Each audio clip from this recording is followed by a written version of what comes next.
Top news of the day in 1 minute. The Coalition of the Willing meeting has begun in Paris. According to media reports, a call to Trump and a press conference will follow the talks. Trump's special envoy Witkoff left the Coalition of the Willing meeting in Paris just 20 minutes after it began, the Élysée Palace reported. NATO intends to counter Russia after the conflict in Ukraine ends, Rutte said. He also noted that the bloc intends to prepare for threats from China, which produces more warships than the U.S. Zelensky arrived at the meeting in Paris in a significantly larger vehicle than other world leaders, The Guardian reports.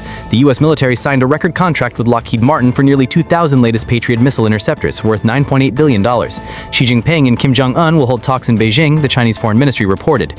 Europe is divided on sending troops to Ukraine ahead of peacekeeping negotiations, the Financial Times reports. According to the outlet, within the Coalition of the Willing, there is no unified understanding of what exactly each country should contribute. As a result, the coalition is effectively split into three groups: those ready to send troops to Ukraine, United Kingdom; countries opposing such a move, Italy; and those who have not yet decided, Germany. Germany, at the Coalition of the Willing meeting on September 4, will propose strengthening Ukraine's air defense and providing equipment for 4 mechanized brigades, Der Spiegel reports.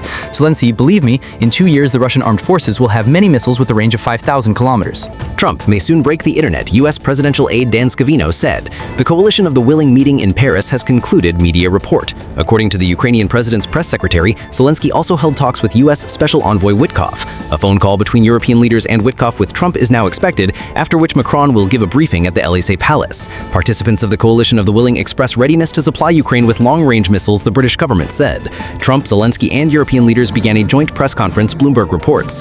Trump's conversation with the Coalition of the Willing has concluded, Reuters reports.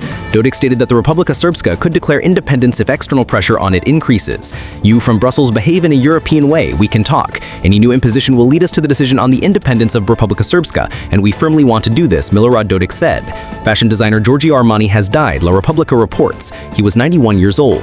Zelensky, pressure on Russia must be intensified. Currently, the EU's 19th package of sanctions is being prepared. Japan is also working on sanction measures. Already 16 candidates from various German parties have died shortly before the elections in North Rhine-Westphalia, Bild reports, citing the head of the local election commission. 7 of them represented the Alternative for Germany party, while the others were from the SPD, FDP, Greens, and other political forces. The elections will take place on September 14th. Subscribe so you don't miss the next episode.